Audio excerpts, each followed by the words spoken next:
התמכרות נוספת, אם כי פחות מוכרת לנו בהגדרה כהתמכרות, היא ההתמכרות לפחמימות. לשם כך ביקשנו לקבל את ההמלצות התזונתיות של דוקטור אילנה דריאל.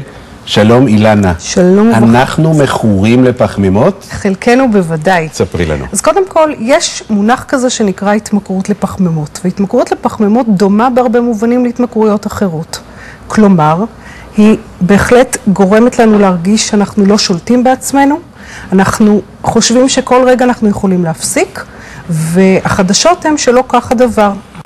לא בטוח שכולם יודעים מה זה פחמימות. פחמימות זה בעצם עוגות ועוגיות, מתוקים, לכל סוגיהם, עדיפים אלה שהם עשירים מאוד בסוכר, הם מאפים למיניהם, הריח כבר גורם... תפסיקי, בסדר, לזה אנחנו מכורים, אוקיי. ולהבדיל מכל סוג אחר של התמכרות, הוא שאין אפשרות להתנתק לחלוטין מהגורם הממכר, מאחר והפחמימות הם אב מזון חיוני מאוד לקיומנו. בניגוד למורפיום שדיברנו קודם, שהוא משהו חיצוני ולא נחוץ. בהחלט. התרופה. את אומרת, זה חלק מחיינו, נכון? בדיוק. אוקיי. וזאת הבעיה העיקרית, כי צריך לדעת לשים את הגבולות בכמה ובמה בדיוק. צריך לבחור את הפחמימות הנכונות. אחרת נכנסים לאיזשהו מצב של פחמימה גוררת פחמימה. אתה אוכל משהו מתוק, אתה אומר, אני אקח לי רק עוגיה קטנה אחת. לא נורא, לא יקלקל כל כך. וברגע, פשוט ברגע אתה מרגיש שהחבילה נגמרה. חשוב לציין שאנשים שמכורים לפחמימות מפתחים השמנה בטנית, שמאוד אופיינית לסוג כזה של התנהלות. השמנה הבטנית היא מסוכנת מאוד גם בנושא של סוכרת וגם בנושא של מחלות לב.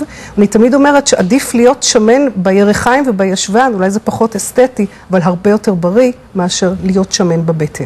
והפחמימות גורמות להשמנה הזו. חד משמעית. תגידי, מה עושים כדי לא להיות מכור? קודם כל לדעת שיש פחמימות נכונות ולא נכונות, ולהתרכז אך ורק בפחמימות הנכונות, מתוך הבנה שכל נגיעה, אפילו קטנטונת בפחמימה אחרת, תגרום לנו שוב לצאת משליטה.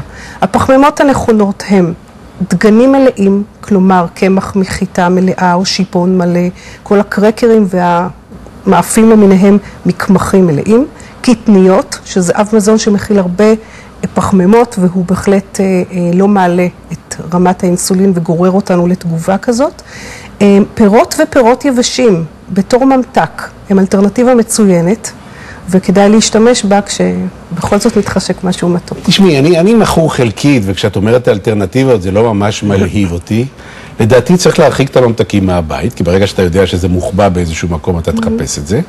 האלטרנטיבות האלה נשמעות לי מאוד בריאות, ואם אנחנו בעזרת ההצעות שלך גם נצא מההתמכרות הזאת, הרי שוב, תבורכי, אילנה, תודה רבה. תודה לך. וכאן אנחנו נפרדים. תודה לכל האורחים שהיו פה.